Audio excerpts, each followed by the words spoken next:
Hello everyone, I'm Carp and I'm back with more One Piece. Today I'll talk about a flashy arc with a flashy villain. It's Orange Town, and Buggy the Clown makes his debut on the series. Luffy arrives at Orange Town, that has been taken over by Buggy the Clown.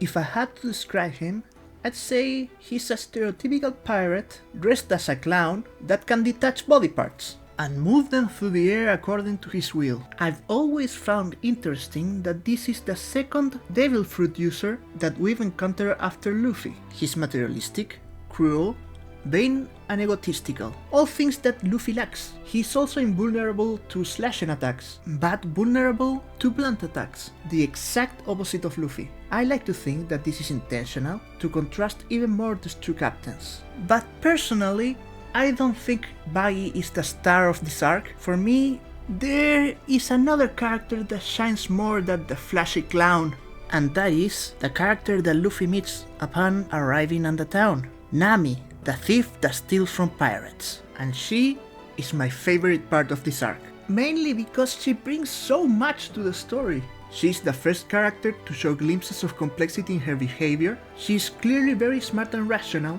but at the same time extremely emotional in her decisions, and that is a very interesting combination. It's not very easy to write a character like this and make it believable, but Oda does an incredible job with Nami. Another thing I noticed is that she marks the rhythm of the story and nothing moves without her being involved. The last and most important thing she brings to this arc, in my opinion, is that she's a stand-in for us. During this arc we mainly follow her point of view, and through her we realize that the One Piece world isn't black and white, and like the real world, everything is a matter of perspective. For me, this whole arc is built with the purpose of us coming to the same realization that Nami does.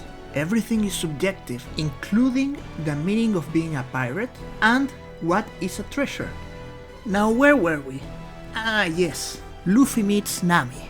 At the beginning she tries to befriend him until she notices that he is a pirate and she hates pirates. So she proceeds into tricking him, catches him, and offers his head to Buggy, but when Buggy asks her to kill him, she can't do it and saves him instead. When the pirates then, mad about this, attack Nami, Zoro arrives to save the day. He cuts Buggy into pieces, but when he turns around, a knife is in his back. Buggy has eaten the Chop Chop fruit and has turned into a Chop Chop human.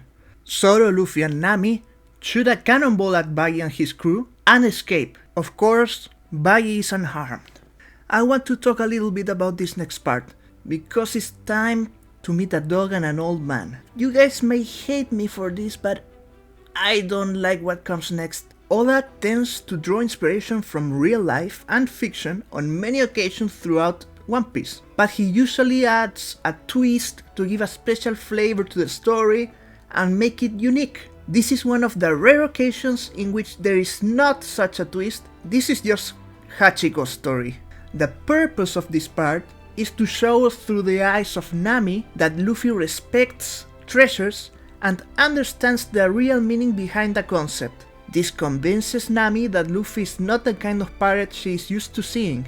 But we see the same message again in the fight against Buggy, when the clown pierces Luffy's straw hat with his knives. Choo Choo, the dog, is as unnecessary as his story is unoriginal, and the old man, the Major Boodle, is only in this arc to tell us about the dog. I guess you could argue that without this part of the story, the arc will be rather monotonous, and Nami wouldn't have changed her mind about Luffy, but I feel that it could have been handled in a more innovative way. What I can't deny is that Choo Choo is a good boy. Then comes a lot of fighting. Luffy and Zoro beat 3 very forgettable and ridiculous members of Buggy's crew. Yes, I am counting the lion as a part of his crew. Nothing of note happens here, but after the fight Zoro needs to rest to heal his wounds. A quick nap should do the trick. Get used to this kind of scenes. Wounds in One Piece tend to be used to add drama, and few of them carry consequences. So be prepared for a lot of mortal wounds, being ignored the next chapter or arc, or being healed by a nap or a good meal. This does annoy me sometimes, but I understand that it's necessary for the story, or the characters will be bedridden during the entire series. Buggy arrives and his battle with Luffy finally begins. This is the first Devil Fruit users fight in the series, and it's quite good. It's funny, the action is great, and it has an important reveal when Buggy recognizes Luffy's straw hat.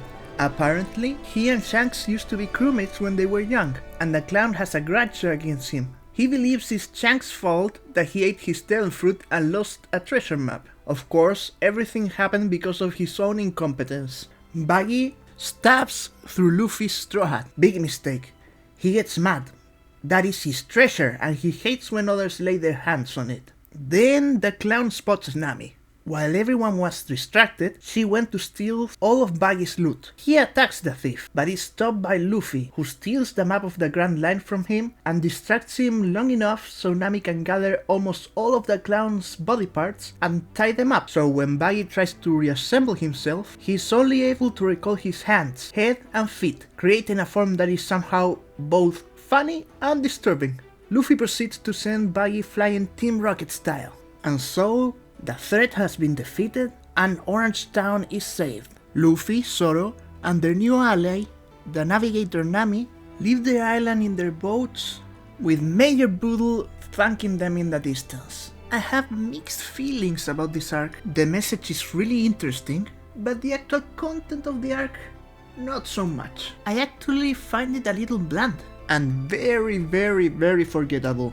I have almost no memories of my first impressions on it, and that alone says a lot. Buggy wasn't really a threat, wasn't interesting as a character, and neither him nor his lieutenants were a challenge. We also have that Choo-Choo situation. Having said that, with time, I've learned to appreciate the role of this arc in the story. It's an arc that does what needs to be done at the exact moment it needs to happen. If in Romance Dawn, we learn that Luffy is looking for the One Piece, a treasure left behind by Gold Roger, the king of the pirates, in Orange Town we learn that the meaning of treasure is subjective and there are many kinds of pirates. So this arc raises the questions, what kind of treasure is the One Piece, and what kind of pirate was Roger?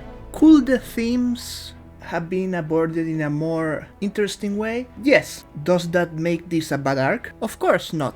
But then where will I put it on the tier list? For now, it will go in fine. Even though it achieves what it's meant to do, for me it's still one of the weakest arcs in the series. It isn't bad, but I wouldn't classify that as good either.